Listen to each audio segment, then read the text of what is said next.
le sport qui m'a sauvé mentalement, mais aussi au niveau de ma vie en société, ma vie familiale, etc. Donc c'est le sport qui m'a permis de, non pas d'oublier, mais de supporter, parce qu'on n'oublie jamais ça, mais de supporter ce choc post-traumatique. Donc on ne renonce pas, on a le droit de chuter, de tomber, mais il faut se relever. Ouais, fin d'année 2024, j'étais en sur-régime en fait. Donc je disais, bon, c'est pas possible et c'est pas pour rien que l'accident est arrivé aussi. Et en tout cas, visualiser l'arrivée, visualiser la réussite de l'objectif, ça passe aussi par de la respiration. Bienvenue dans ce nouvel épisode de l'émission Santé d'entrepreneur, destinée à tous les chefs d'entreprise qui n'ont pas le temps de prendre soin d'eux. Vous y trouverez des interviews de dirigeants et des tips pour faire de votre santé une priorité et surtout un allié pour le développement de votre business, pour la croissance de votre entreprise. Avant d'accueillir un nouvel entrepreneur aujourd'hui, je me présente. Je suis Bérénice, entrepreneuse et dirigeante de la société A2 Business Plus. Et j'accompagne les dirigeants à prendre soin de leur santé physique et mentale, tout en les aidant à développer leur business. Je m'adresse à vous, dirigeants de petites sociétés, entre 0 et 20 salariés, qui êtes seuls à gérer et à diriger.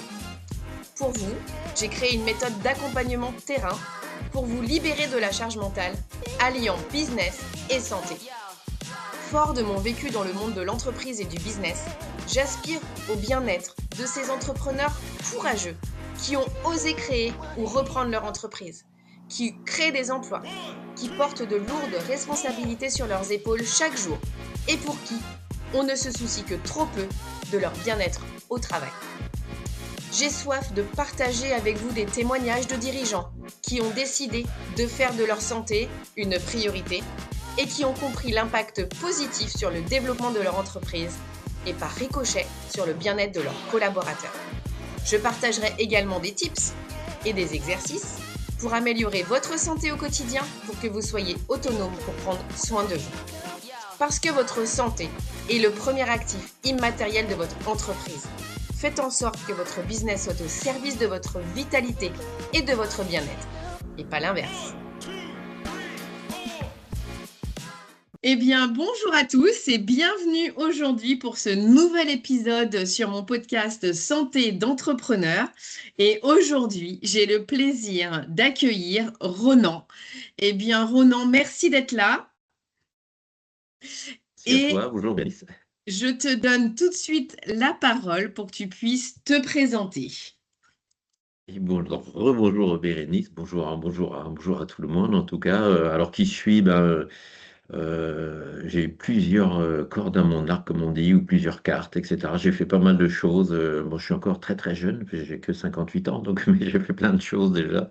Je suis ancien militaire déjà, j'ai fait donc, comme on dit, 27 ans en armée. J'ai parcouru pas mal de pays. J'ai quitté l'armée pour me reconvertir dans le domaine du sport, parce que j'ai toujours été sportif.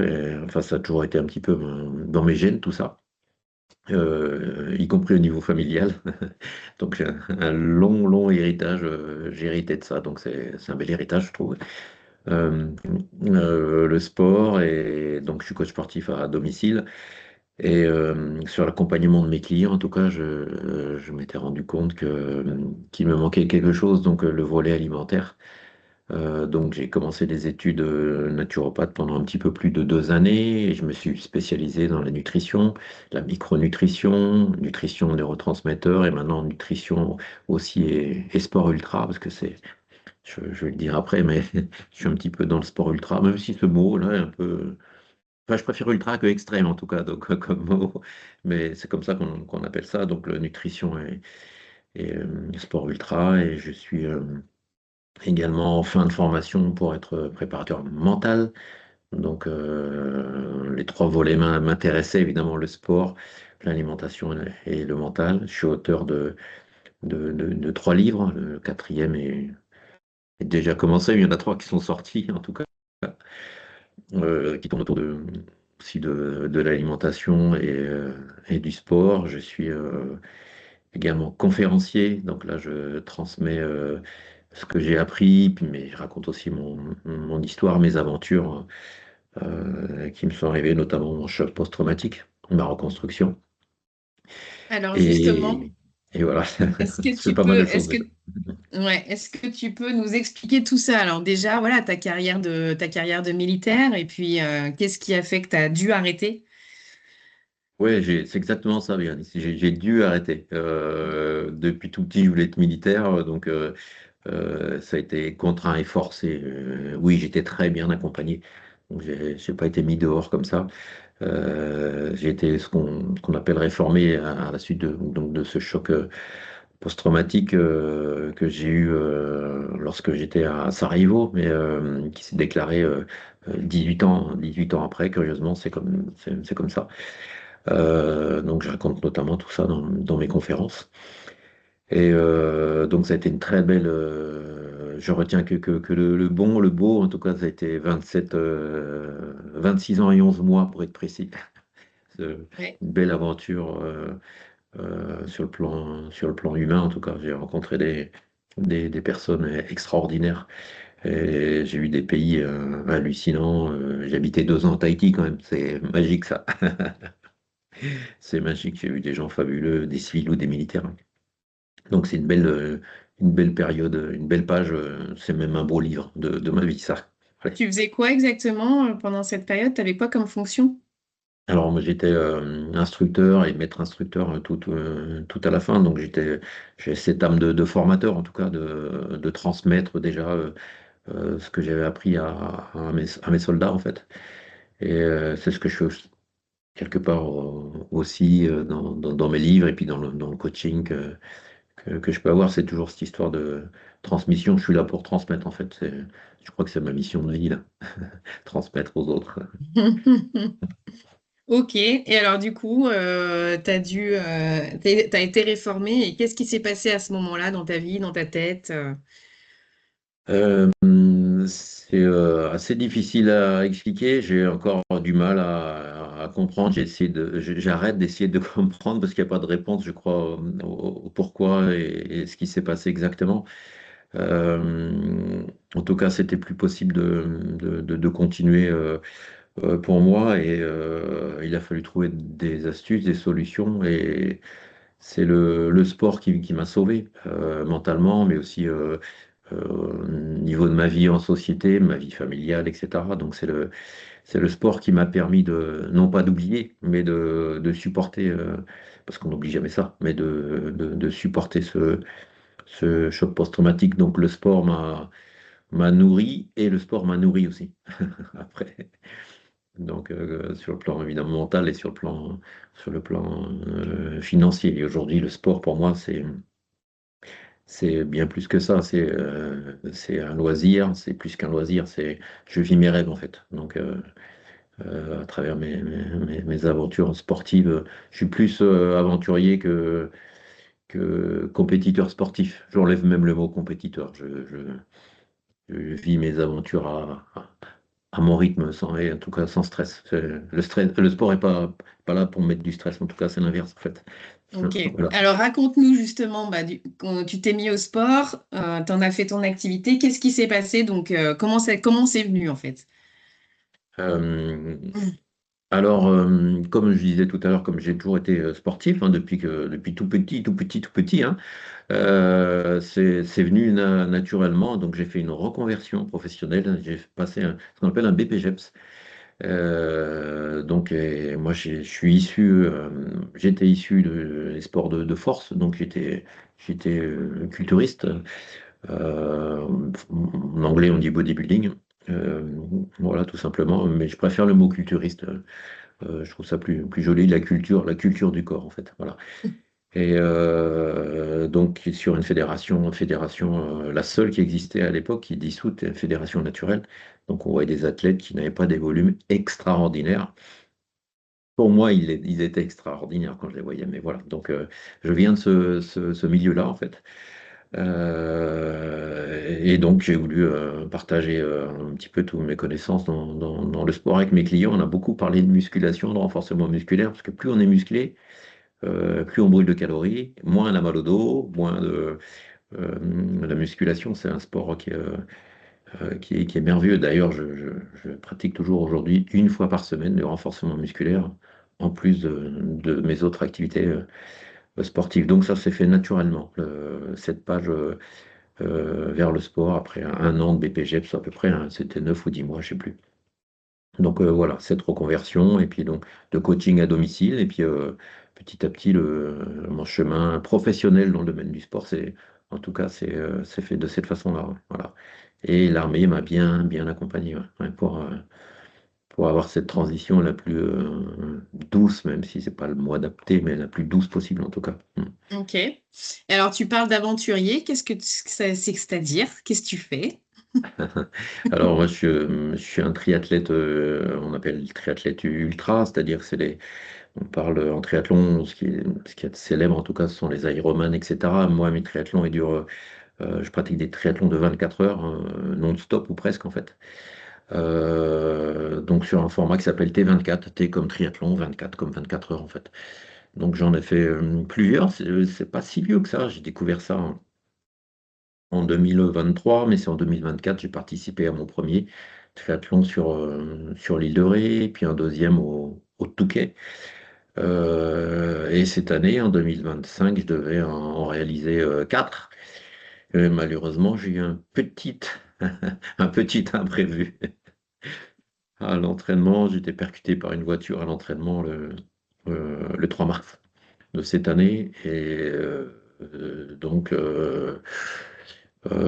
j'ai pas pu faire tous les triathlons, mais j'en ai fait un quand même de 24 heures au mois d'octobre, fin octobre, à Bormes-les-Mimosas, dans le sud de la France. J'ai pas fait une performance qui restera dans les annales sur le plan sportif, mais j'avais deux objectifs. Le premier, de prendre du plaisir, objectif atteint, et le deuxième, de tenir 24 heures, objectif atteint aussi. Donc ouais, je suis très heureux, d'autant plus que je pensais pas, j'aime pas le mot on, mais les médecins, etc., n'étaient pas hyper optimistes pour une reprise du sport, en tout cas du sport comme ça c'est clair. Un petit footing, pourquoi pas, nager un peu, pourquoi pas, un petit tour de vélo, mais pas comme ça. Puis, mais moi j'avais très envie d'une part, et c'est ça qui me fait vivre, qui me fait rêver, donc je me suis dit ok, on verra, et puis bon.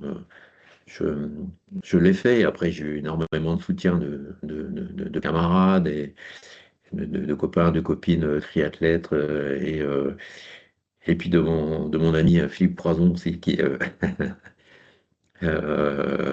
en exploit ou dans le mot impossible, bon, il l'a bien dépassé, il vit ses rêves aussi, donc je suis son préparateur physique à Philippe depuis quelques années. Donc, il m'appelait toutes les semaines pour prendre de mes nouvelles, pour m'encourager. Même si le premier mois, avec la morphine, j'ai aucun souvenir. D'ailleurs, j'ai pas de souvenir de l'accident, mais j'ai aucun souvenir pendant 5 à 6 semaines de ce qui s'est passé en fait. Mais en tout cas, bon, j'ai eu beaucoup d'encouragement, et je me suis dit non, je peux pas lâcher, hein. Et puis même pour tous les soldats que j'ai formés, je leur disais, on ne renonce pas, on a le droit de chuter, de tomber, mais il faut se relever. Donc, je dis, maintenant, je leur ai raconté ça pendant des années. Mm. Je peux pas faire l'inverse aujourd'hui. Donc, ça aussi, ça m'a nourri, ça m'a aidé. Et puis, mais je crois que le moteur, c'est d'aimer ce qu'on fait et puis de vivre ses rêves. Donc, ça, donc voilà. Voilà ce que je fais aujourd'hui, donc des triathlons de 24 heures. Et là, je prépare pour le mois d'août un triathlon qui n'existe pas, c'est moi qui le crée. C'est pas une course, je fais le Tour de Bretagne au mois d'août pendant 10 jours, ça fera 1000 kilomètres en 10 jours. On sera deux avec un camarade à faire ça, et puis ça va être une belle aventure. Et puis, pas- on parlera pas de chronomètre, de vitesse, on parle si le chronomètre ou notre baromètre, ça sera celui du plaisir, quoi. Mm. Donc voilà, c'est tout. Voilà. Se faire du bien, être heureux, voilà, euh, c'est ce qui compte. Voilà pour l'année, en tout cas à venir, pour 2026. Et pour 2027, j'ai encore d'autres petites idées en tête. Mais pour 2027, il y aura 2026 avant, et puis on verra si, euh, si tout est possible. Oui, tout est possible. Mais bon, on verra pour 2027. Mais chaque chose Ok. en montant, comme je disais à mes soldats. Ouais. Et alors, du coup, dans le cadre de ton activité de coach sportif, coach nutrition, tu vois qui, t'accompagnes qui?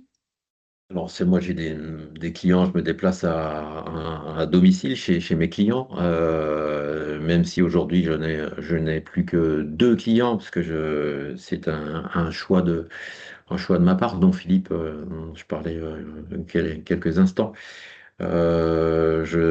J'étais aussi donc sur le volet naturopathe, j'avais des clients, mais là, c'est pareil, j'ai décidé de me mettre en avant et de m'occuper de moi et un peu moins des autres et un peu plus de moi. Et ça c'est pas facile à faire de, de- de se le caler. Mais mon accident du 3 mars, ça a été un vrai révélateur en fait.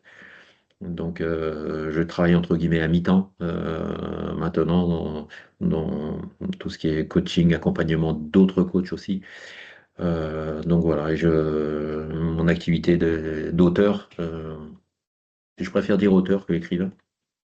Auteur. J'ai regardé la définition dans le dictionnaire, mais j'ai oublié. Mm. J'ai oublié.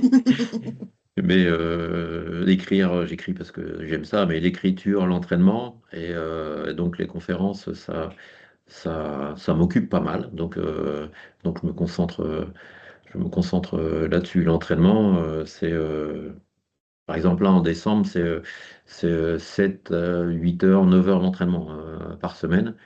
C'est pas immense, mais il faut quand même les caler. Et puis au mois de juin, je devrais monter à 22, 23 heures d'entraînement au mois de juin. Donc là, par contre, il faudra bien séquencer ça enfin, tout est calculé, hein, mais dans l'agenda aussi, c'est important. Donc voilà, ce qui explique que j'ai levé le pied sur le coaching, entre autres, voilà, pour me mettre un petit peu au centre du jeu. Voilà. D'accord. Donc, en gros, ton activité rémunératrice, c'est les conférences et les livres. Et c'est ce qui permet ensuite de consacrer du temps à tes aventures. C'est un petit budget le volet aventure. Après le triathlon, c'est un budget aussi, mais ouais, ouais, j'ai la chance de vivre mes rêves et puis naturellement j'ai une pension militaire donc qui est pas négligeable, donc de ce point de vue-là, c'est plutôt apaisant quoi. Voilà. Ok, ok. Alors, qu'est-ce que tu as envie de dire à ces dirigeants qui portent beaucoup de choses sur leurs épaules, qui ont la tête dans le guidon, voilà. Qu'est-ce que tu as envie de leur partager? Oui, ben, déjà, je vois très bien de quoi on parle, parce que j'étais immergé, c'est sans mauvais jeu de mots avec la natation, mais j'étais dans ce cas-là, c'est pas facile. Alors moi, ce que j'ai envie de dire, ou en tout cas ce que je peux dire, c'est de trouver un petit créneau dans la semaine, minimum un, deux, pour prendre du temps pour soi. Ça peut être, je conseille évidemment, hein, c'est le coach sportif qui parle de réaliser un petit peu de sport, hein, évidemment pour moi c'est vital, mais ça peut être de la poterie, hein. Bon, moi, ça peut être l'écriture, ça peut être jouer au bridge, bon je joue pas au bridge, mais voilà, trouver un loisir, un temps, vraiment un temps pour soi, de façon à laisser la soupape un peu s'aérer et enlever cette pression qui est dans le monde, dans l'entreprise, quand on est dirigeant, j'ai connu ça, euh, qui est ardu, quoi.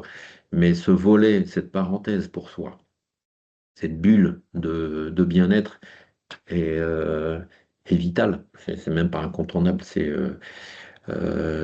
vital. Alors on peut très bien garer sa voiture un petit peu plus loin en allant au travail et puis faire un petit footing pour se rendre au travail. Alors c'est une question d'organisation aussi. Est-ce qu'il y a une douche au boulot, etc., etc. C'est des choses à gérer, mais j'aime bien décomposer le mot impossible en deux mots, impossible en impossible. Et c'est facile de dire quand on veut, on peut. Mais il y a toujours moyen à dire, OK, je peux faire ça. Et même si on passe pas de 0 heure de sport à 10 heures, c'est compliqué, mais de 0 heure à 1 heure de sport dans la semaine, il y a 24 heures par jour, multiplié par 7 sur la semaine, il y a moyen de se retirer 1 heure et ça fait tellement de bien sur notre corps, mais notre cerveau aussi, les endorphines qui sont libérées, et puis on a une sérénité qui n'a rien à voir, et qui est, pour appréhender en tout cas les problématiques au travail après, on est plus serein. Ouf. Et puis l'entourage aussi, je parle de l'entourage familial aussi, ça va mieux, mais j'ai été confronté à ça, donc jusque quasiment au burn-out. Donc j'ai dit, voilà, Ronan, euh, replace-toi un petit peu au centre du jeu, c'est important en fait. Alors, c'était Et quand c'est ça? important pour moi et pour les autres, hein. Ah oui, c'était quand ça?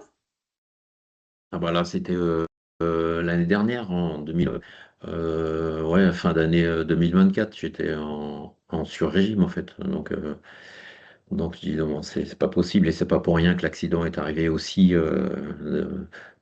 Allez, j'étais dans le rouge quand l'accident est arrivé. Donc mon accident de vélo à l'entraînement du 3 mars. Donc j'ai eu 3, 4, 5 mois difficiles, mais on s'en rend pas compte en fait, parce qu'on monte, on monte, on monte, on monte en puissance, on en fait, on continue à en faire, on en rajoute. Donc on fait, et plus on en rajoute, plus on en fait. Tant qu'on en fait, on en rajoute. Et puis on arrête de travailler les 22 heures, et puis et quelquefois pour des chefs d'entreprise au-delà même. Et puis on s'arrête quand en fait? On s'arrête, bah, parfois c'est trop tard. Donc, moi, j'ai eu cet accident qui était révélateur, en fait, il a failli me tuer, mais qui m'a sauvé.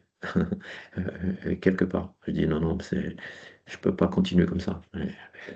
Et donc, bon, j'ai agi, mais une nouvelle fois, c'est le sport, deuxième fois ouais, on peut dire qui m'a sauvé, hein. Voilà, Ouais, tout à parce fait. qu'en plus, c'est tout récent, là. Tu dis mars, il t'a fallu Ouais, un certain temps pour te remettre sur pied. Et au mois de novembre, donc là, il y a à peine un mois, que tu as fait ton 24, ton T24.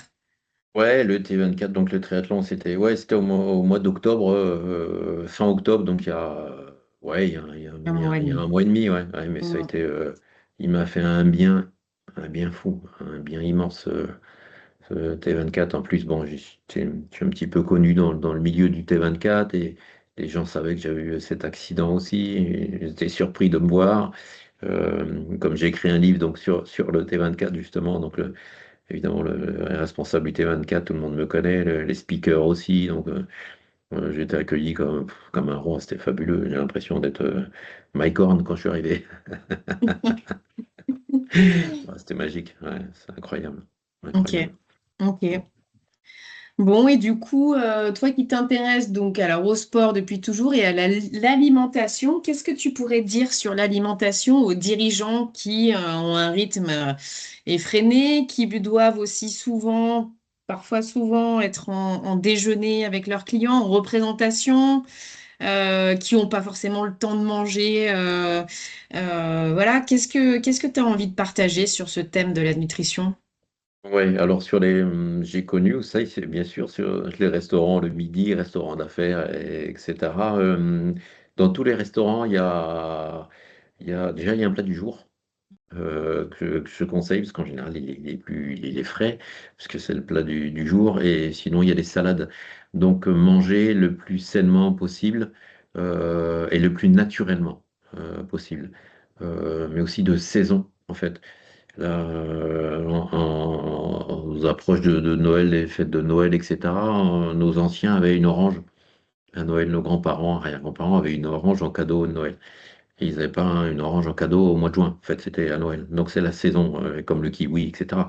Mais donc ça, ce sont des aliments qui sont de saison. Donc manger de saison, le plus naturel, le plus bio possible. Voilà. Et au restaurant, on peut, même en mangeant tous les midis, au restaurant, on peut trouver des aliments de qualité. Et puis évidemment, éviter tout ce qui est transformé, enfin ultra transformé, et puis et tout ce qui est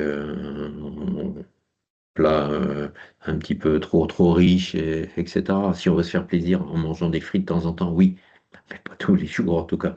Parce que, ok, c'est bon au goût, mais euh, c'est problématique pour notre santé, mais pour notre cerveau. Aujourd'hui, après, on peut dire ce qu'on veut aux études, hein, parce qu'il y a des études qui sortent tout le temps, qui se contredisent, etc. Mais j'ai lu plusieurs fois déjà qu'Alzheimer, on l'appellerait le diabète de type 3. Et donc, qu'il y aura un lien Alzheimer, et il y aurait au conditionnel un lien avec Alzheimer et la consommation de sucre, et notamment de sucre transformé. Et donc, c'est ce qu'on y fait et ce qu'on mange enfin, chaque jour depuis 20, 30, 40, 50, 60 ans. Donc, il faut faire vraiment attention à ce qu'on met dans notre assiette. Et je répète qu'on peut se faire plaisir de temps en temps, il n'y a pas de souci. Il ne faut pas être un ayatollah de la nourriture non plus. En tout cas, j'en suis pas un. Mais manger le plus frais possible. Voilà. Je sais qu'on manque d'oméga 3 aussi. On ne mange pas assez d'oméga 3. Alors, on en trouve où? Ok, dans le poisson ou les fruits de mer. Il y a des gens qui n'aiment pas le poisson, fruits de mer, mais il y a d'autres options. Par exemple, des huiles, comme je pense notamment à l'huile de lin, etc. L'huile de noix, si on aime les noix, il y a des oméga 3, le chia ou les graines de chia ou de chia, ça dépend comment on prononce.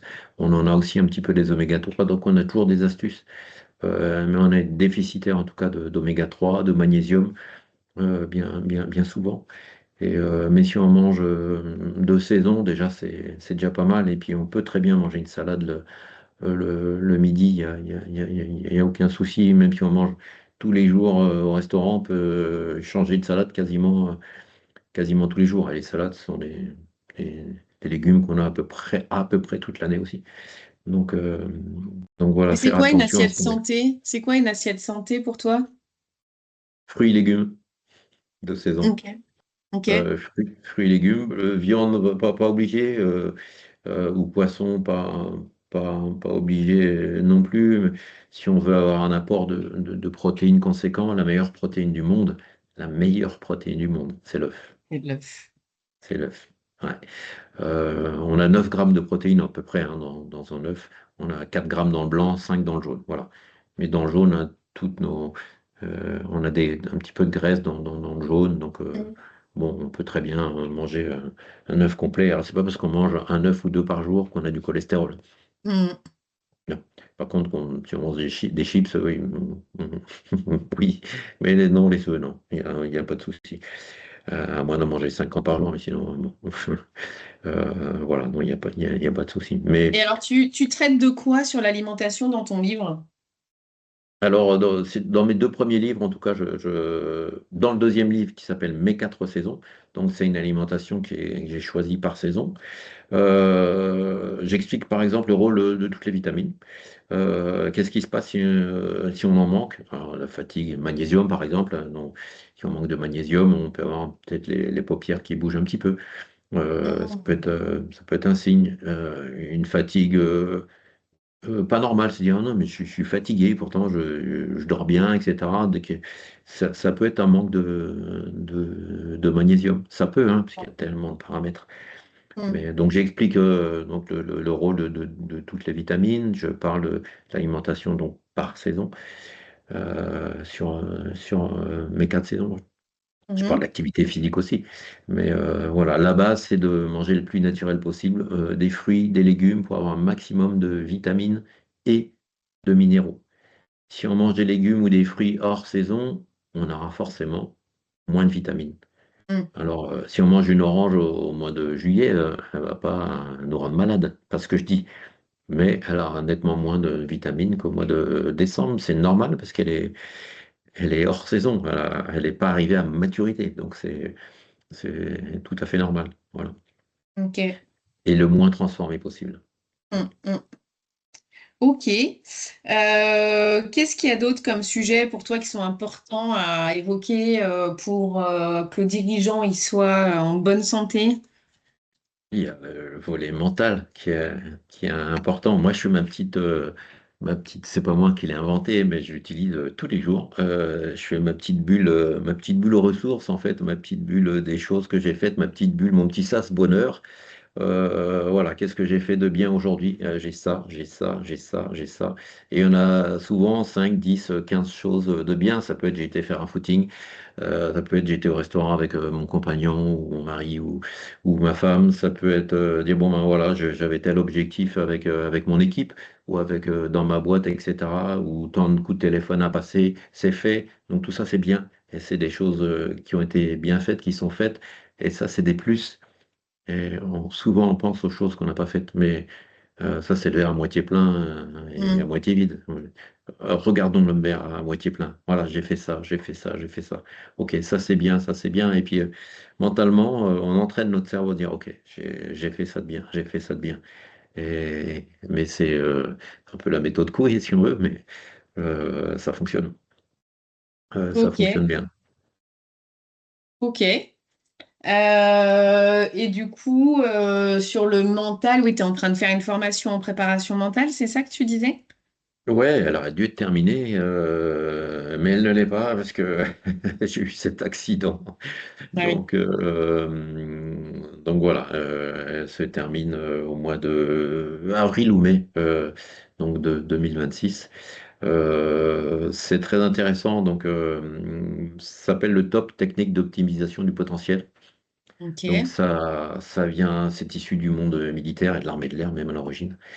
À l'origine, c'était pour préparer les contrôles aériens et la patrouille de France. Je pense qu'il y a beaucoup de gens qui ont vu ces images donc des pilotes de la patrouille de France qui ont les yeux un peu Mm. fermés, quelques-uns, ou alors les yeux ouverts, et puis on les voit bouger, etc. C'est de la technique d'optimisation du potentiel, c'est du top. Voilà. Alors aujourd'hui, ça c'est extrait du monde militaire, c'est dans le monde civil. D'ailleurs, dans le Mhm. monde militaire, ça a changé de nom maintenant parce que ça reste les mêmes techniques. Donc c'est cette formation que je suis avec le plus grand intérêt, évidemment, et qui me passionne. En fait, si je le fais, c'est parce que j'ai envie de le faire. C'est pas d'avoir une formation, un diplôme ou un truc en plus. Non, c'est que j'en ai besoin. Et je dis, OK. Même pour mon entraînement, ma vie personnelle, etc. Je parlais des petites ça, des petites idées, ma petite bulle bonheur, ressources, ok, ça j'ai fait aujourd'hui. Mm. Ça j'ai fait aujourd'hui. Ok. Ok, ça c'est bien, ça j'ai fait aujourd'hui. Et les choses que j'ai pas faites, ben, peut-être ça sera fait demain ou après-demain, mais en tout cas elles sont faites. Ok, se dire des choses, des belles choses qu'on Et tu a, vas qu'on chercher a quoi réalisées. dans cette formation? Une aide pour le Tour de Bretagne pour mes 1000 kilomètres l'année prochaine, parce que Ok. je sais que ça va être dur. C'est évident. Et en tout cas, visualiser l'arrivée, visualiser la réussite de l'objectif, ça passe aussi par de la respiration. Euh, Parce que c'est la première chose qu'on fait quand on vient au monde, et c'est la dernière chose qu'on fait quand on quitte ce monde-là. On dit bien pousser notre dernier souffle. Et donc la respiration fait partie donc de la préparation mentale. Et pour faire simple, le plus simple possible, on a deux types de respiration. Pour faire hyper simple, hein. On a une qui est plutôt tonifiante et puis l'autre qui est plutôt apaisante. Alors, qu'on doit caler, c'est avant une réunion importante, peut-être dynamiser un petit peu la respiration et vraiment, ça nous met dans un état d'esprit conquérant, entre guillemets, pour aller à cette réunion, à cette épreuve sportive, à ce qu'on veut, en fait. Si on a un objectif précis et en quelques minutes, là, on parle pas de 20 minutes, on parle de 1 à 2 minutes, voilà, on change complètement notre attitude et notre tonicité, on va dire. Et d'un autre côté, ça peut être une respiration plus apaisante parce qu'on a besoin, parce qu'on préfère faire du yoga, par exemple, parce qu'on va faire de la méditation, ou parce qu'on va se coucher, ou parce qu'on a besoin de descendre en stress justement après une autre réunion. Et peut-être entre deux réunions où on a été un peu tendu, on a besoin comme on dit, j'ai Souffler. besoin de souffler. C'est ce qu'on dit, hein. J'ai besoin Tout de à souffler, mais fait. oui, mais il faut le faire en fait. Et, Mm. donc ça joue sur le système sympathique et parasympathique. Alors, Mm. moi, le moyen mémotechnique pour me souvenir, le système sympathique, c'est celui qui excite, qui est plutôt excitant. Et parasympathique qui apaise. Donc, j'imagine, Mm. on peut imaginer le parachutiste dans les airs qui qui est, bon après c'est ça, c'est qu'une idée, hein, parce que ça descend très vite, mais qui Mm. descend tranquillement, qui flotte un peu dans l'air, donc parasympathique, qui est plutôt apaisé, ce qui n'est pas le cas, mais en tout cas, c'est l'image qu'on en a. Donc, Ok. et pour se calmer, il suffit de souffler un peu plus longtemps. Quand on expire, Mm. je vais le montrer là, on peut avoir une inspiration relativement brève et une expiration plus longue en expirant le même volume d'air. Sinon, tu vas avoir la tête qui tourne un peu, etc. Voilà, donc je vais juste le faire une fois.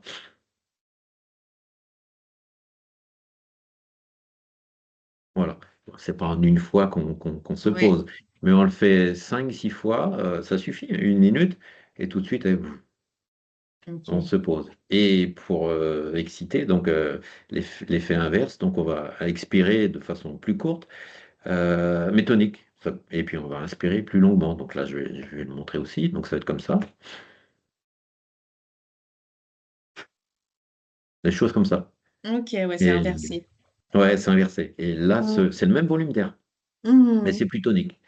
Et souvent, on le voit, ça peut être je sais pas, des artistes avant de monter sur scène ou des sportifs. Je pense à des boxeurs, des combattants de MMA, des choses comme ça. Ils ont besoin Mm.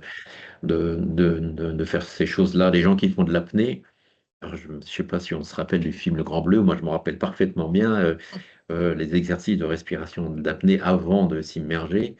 C'est exactement ça. Mm. Ils sont en pleine préparation mentale. Donc, Mm. juste ça, en 1 minute ou 2. Le dirigeant peut faire ça, ça prend pas de temps en fait. Ouais, Euh, c'est vrai.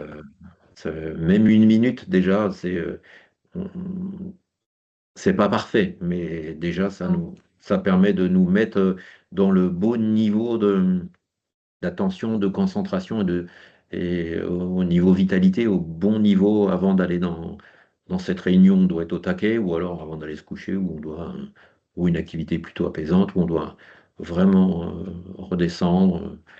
Voilà, on est en voiture dans les bouchons. Voilà, quelquefois un peu tendu.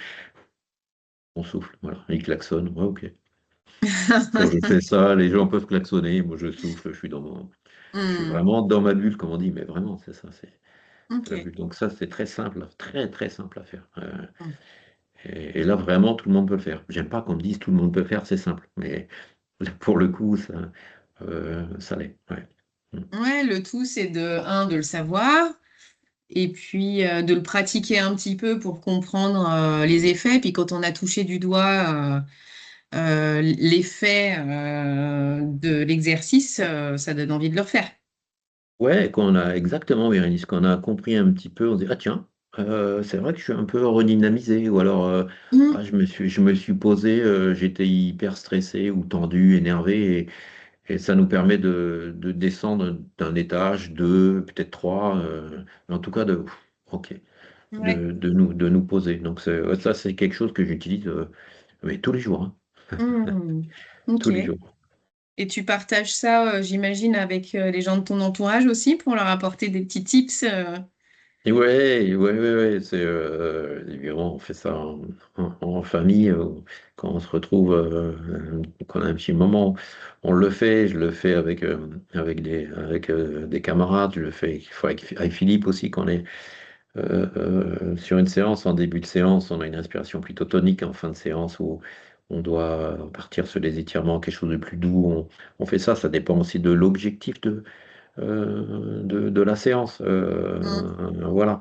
Et moi, avant chaque triathlon ou chaque épreuve, je pratique ce type de respiration. Alors, contrairement à peu près 9 personnes sur 10, moi, je suis plus à l'aise quand je suis posé. Ça tient aussi à mon caractère. Donc, avant le départ d'un triathlon, je n'essaye pas de monter en énergie. Moi, je me calme, je me pose et je pars doucement. De toute façon, je pars pour 24 heures. Donc, j'ai largement le temps d'accélérer. Donc voilà, j'aime bien être serein parce que c'est aussi mon état naturel. Si je me passe en excitation, en situation d'excitation, je suis pas bon, je suis moins concentré, je fais des bêtises, je suis pas performant en fait. Donc voilà, après c'est ma façon de- de- d'être en fait, mais il faut se connaître aussi un peu, voilà. Ok. Ok, ok. Bah, écoute, tu as livré plein de choses hyper intéressantes, très pragmatiques. Donc ça, c'est génial. Est-ce que tu as envie de compléter, de rajouter quelque chose? Peut-être sur tes livres. Moi, j'aimerais bien que tu t'as parlé du T24. Donc ça, c'est le dernier que tu as écrit. Ouais, il est sorti il y a pas longtemps, hein, donc vraiment pas longtemps, donc le 22 novembre, au T24, donc en 2025. En novembre l'année dernière, de 2024, ça a été mes 4 saisons. Voilà. Et le premier, donc en novembre 2023, le livre s'appelle Ressentez-vous. Alors, plus loin, le mot santé, SANTE, accent aigu, Hmm. et vous. Voilà, donc un petit jeu de mots. Alors, je parle des huiles essentielles, je parle des différents types de jeûnes, je parle du nettoyage du corps humain avec ce qu'on appelle détoxification, etc. Comment faire une détoxification. Mais c'est que des choses du bon sens. Je parle des orties, par exemple, c'est un aliment, vraiment un aliment, hein. Les orties, nos anciens faisaient des soupes d'orties d'ailleurs. C'est un anti-tendinite extraordinaire, Mhm. les orties. C'est magique, ouais. Ok. Euh, ah ouais, ouais, si on a des tendinites, c'est plein de silice, donc du silicium, silice. C'est excellent pour tout ce qui est tendons, articulations, voilà. Donc je parle des orties, je parle de plein de choses, du pourpier aussi qu'on trouve dans nos jardins, en tout cas en Europe, et c'est gratuit, c'est ultra riche en oméga 3. C'est assez facile à reconnaître. Il y a des plantes, quelquefois, on ne sait pas trop. Le pourpier, c'est assez facile à reconnaître avec des petites fleurs un peu violettes, là, donc des plantes grasses.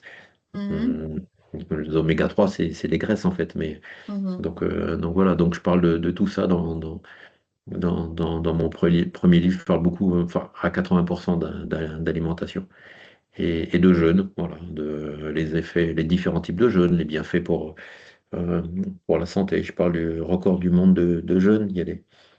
J'ai des questions, combien de temps je peux jeûner? Comme, est-ce qu'on a envie de le faire? Il ne faut pas le faire parce qu'il faut le faire en fait. Est-ce qu'on a envie de le faire, le jeûne? Et le record du monde de tête, je crois que c'est 385 jours, un truc comme ça, c'est plus d'une année quand même. Ça paraît incroyable, c'est un Écossais dont j'ai oublié le nom, donc il était à l'hôpital aux États-Unis, hein. Et à la fin du jeûne, selon mes souvenirs, il faisait encore 80 kilos. Donc c'était quelqu'un qui était obèse morbide en fait. Donc lui, il a sauvé sa vie en fait. Mais bon, déjà un jeûne d'une semaine, il y a plein de jeûnes et randonnées à peu près partout, en France et dans le monde. Donc voilà, j'en ai fait deux, moi, parce que je voulais le découvrir. Mais sinon, moi, je pratique plutôt le jeûne intermittent quand j'ai envie. Là, j'en ai pas fait depuis au moins 15 jours.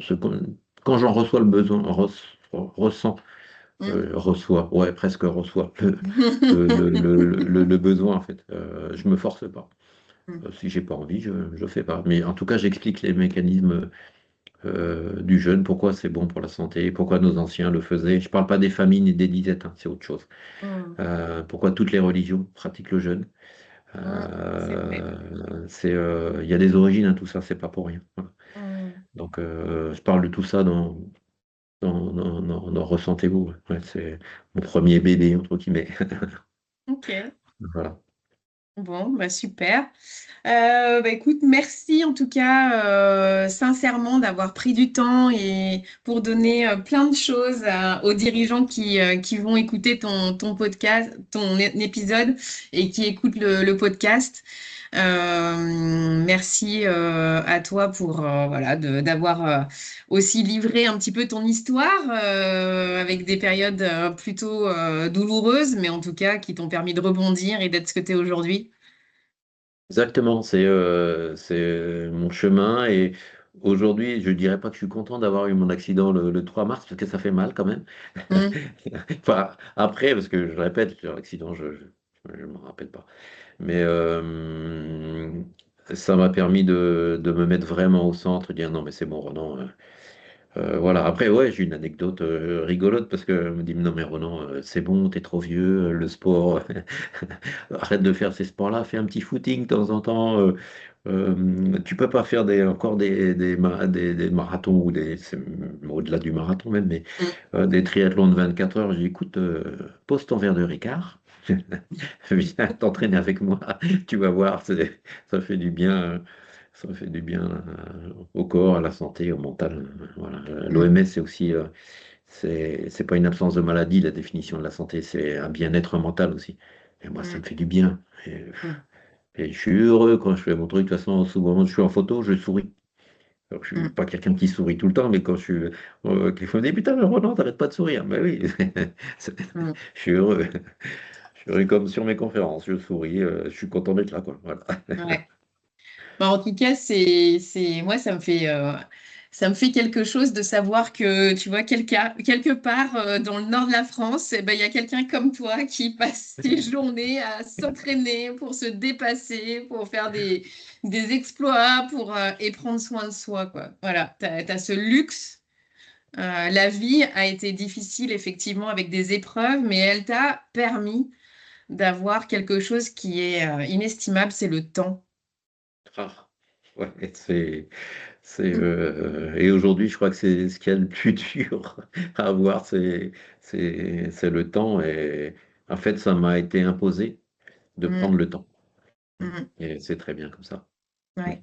Alors, si on peut éviter que ça soit imposé, parce que ça veut dire dans la douleur, j'imagine. Enfin, en tout cas, j'en Ouais, connais des dirigeants qui ont pris conscience que parce qu'ils avaient eu un grave accident et c'est, voilà. Bon. Je sais pas comment faire enfin, je sais pas comment faire. Si le podcast sert à ça, pour ouais, sensibiliser tous ces dirigeants avant qu'il se passe quelque chose de grave. ouais. D'où notre interview aujourd'hui et j'espère que certains pourront prendre des petites astuces à droite à gauche. Mais voilà, c'est toujours dommage d'entendre des dirigeants qui me disent bah, j'ai fait un AVC et voilà, maintenant il Et faut que je ouais. prenne soin de moi. Et ouais, mais j'allais très probablement vers ça. Juste avant l'accident, j'en suis persuadé. Elle dit, Hmm, hé, Ronan, j'ai eu un bon message. Eh oh, Ronan, hmm, et quand est-ce que tu arrêtes là? hmm, Et l'accident a été incroyable avec ce que j'ai ressenti, les émotions, le jour de l'accident. Pas de douleur, l'amour inconditionnel autour de moi, là, cette lumière blanche qui m'a entouré. Après que j'ai repensé à tout ça, j'ai dit, il s'est passé un truc, hein. hmm, Et après, j'ai été chercher j'ai lu beaucoup aussi de livres, notamment le professeur Charbonnier, docteur Luc Baudin, etc. J'étais me renseigner où là. Il s'est passé un truc ce jour-là. Il s'est passé un truc, ouais. hmm. J'étais tout proche, tout proche, tout proche. Ok. Eh ben écoute, merci beaucoup. Je te souhaite une belle fin de journée et puis au plaisir de te rencontrer quand je viendrai dans ton magnifique pays vers La Rochelle. Ouais, ouais, ouais, bah écoute, Bérénice, avec grand, grand plaisir. Et puis, moi, si je viens du côté de chez toi, là-bas, là où, une région où on mange bien. Oui, complètement. Eh bien, avec grand plaisir. Puis tu pourras peut-être rencontrer aussi tous les autres du podcast là, avec qui on Mais échange sur, oui, sur WhatsApp. mais Oui, oui, il se passe des ça choses donne assez envie tout dingues. ça. Ouais, complètement. Eh ben, à Mais oui, prévoir alors. À prévoir. mais oui, avec grand plaisir, Bérénice. Ok. Eh ben, écoute, merci à toi et je te dis à très bientôt. À très bientôt, à très bientôt. Eh bien, j'espère que cette interview vous a plu. Alors, si vous aussi, vous avez envie de témoigner sur votre expérience de vie et expliquer à tous ces dirigeants quel lien vous faites entre votre santé et le développement de votre chiffre d'affaires, ou si vous aussi, vous avez envie d'être accompagné pour développer votre chiffre d'affaires, votre business, en prenant soin de votre santé physique et mentale, vous pouvez me contacter soit via les réseaux sociaux et essentiellement sur LinkedIn à Bérénice Volgringer. Ma société, c'est A2 Business Plus. Vous la retrouverez aussi sur l'Internet. Je vous souhaite une très belle fin de journée et je vous dis au prochain épisode. À bientôt!